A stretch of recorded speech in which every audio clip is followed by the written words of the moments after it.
ಪ್ರಾರ್ಥನೆ ಪ್ರಾರ್ಥನೆ. ಆ ಪ್ರಾರ್ಥನೆ ಮಾಡಿದಾಗ ಅದರ ಬಾಯಿಯನ್ನು ಕಟ್ಟಲ್ಪಡುತ್ತದೆ, ಆ ಸಿಂಹಗಳ ಬಾಯಿಯನ್ನು ಕಟ್ಟಲ್ಪಡುತ್ತದೆ.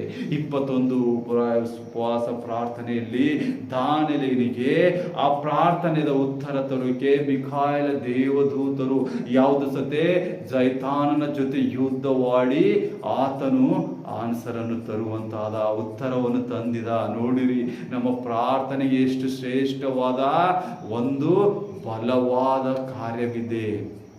ನಾವು ಮಾಡುವ ಪ್ರಾರ್ಥನೆ ಎಂದಿಗೂ ವ್ಯರ್ಥ ಆಗಿ ಹೋಗಲ್ಲ, ಅದರಲ್ಲಿ ಬಲವಾಗಿ ಕಾರ್ಯ ಮಾಡ್ತದೆ.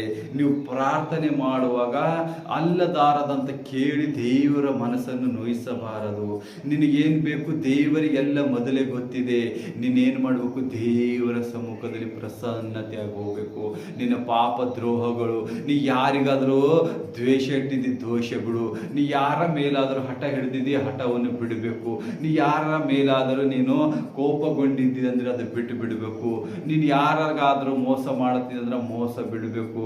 ನಿರಾಳ ಮನಸ್ಸಾಗಿ ಶಾಂತ ಗುಣವಾಗಿ ಪ್ರಸನ್ನತೆಯಿಂದ ಆತನ ಮುಂದೆ ಓದಿದಾಗ ನಿನ್ನ ಪ್ರಾರ್ಥನೆಗೆ ಉತ್ತರ ಬರಲ್ಪಡ್ತದೆ. ಇಲ್ಲಿ ನೋಡಿರಿ, ದಾನಿಯೇಲನು ದಿನದಲ್ಲಿ 3 ಜಾವ ಪ್ರಾರ್ಥನೆ ಮಾಡ್ತಿದ್ದ, ಮಾರ್ನಿಂಗ್, ಮಧ್ಯಾಹ್ನ, ಈವ್ನಿಂಗ್ಲಿ.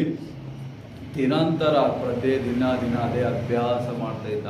ಅದೇ ಮಾಡಿ ಅದೇನು ಇಸ್ರಾಯೇಲರ ಕಡೆ ಯೆರೂಸಲೇಮಿನ ಕಡೆ ಕುಂತು ಆ ಚರ್ಚ್ ಕಡೆ ಮುಖ ಮಾಡಿ ಅವನ ಕಿಟಕಿ ದ್ವಾರ ತೆರೆದಲ್ಲಿ ಪ್ರಾರ್ಥಿಸ್ತಾ ಇದ್ದ. ನಾವು ದಾನಿಯೇಲನ್ನು ನೋಡಿದಾಗ ಮತ್ತೆ ನಾವು ಇಲ್ಲಿ ದಾವೀದ ರಾಜನನ್ನು ನೋಡ್ತೇವೆ. ಅವ ದಿನಕ್ಕೆ ಎಷ್ಟು 7 ಸರ್ತಿ ಪ್ರಾರ್ಥಿಸುವಂತನಾಗಿದ್ದ. ನೋಡಿರಿ ಪ್ರಿಯರೇ, ನಾವು ಪ್ರಾರ್ಥನೆಯಲ್ಲಿ ಹೆಚ್ಚಾಗಿ ಕಾರ್ಯ ಮಾಡಬೇಕು. ಅಲ್ಲಿಂದ ನಾವು ಮತ್ತೆ ಇಸಾಕನನ್ನು ನೋಡ್ತೇವೆ. ಆತನು ಸಂಜೆ ಆಗುವಾಗ ಅಡವಿಗೆ ಹೋಗಿ ಪ್ರಾರ್ಥಿಸುವಂತನಾಗಿದ್ದಾನೆ. ಬಹಳಷ್ಟು ಹೇಳಿದರೆ ಇನ್ನು ಹೆಚ್ಚಾಗಿದೆ ಪ್ರಾರ್ಥನೆಯಲ್ಲಿ. ನೀವು ಪ್ರಾರ್ಥನೆಯಲ್ಲಿ ಹೆಚ್ಚಾಗಿ ಬೆಳೆಯಬೇಕು.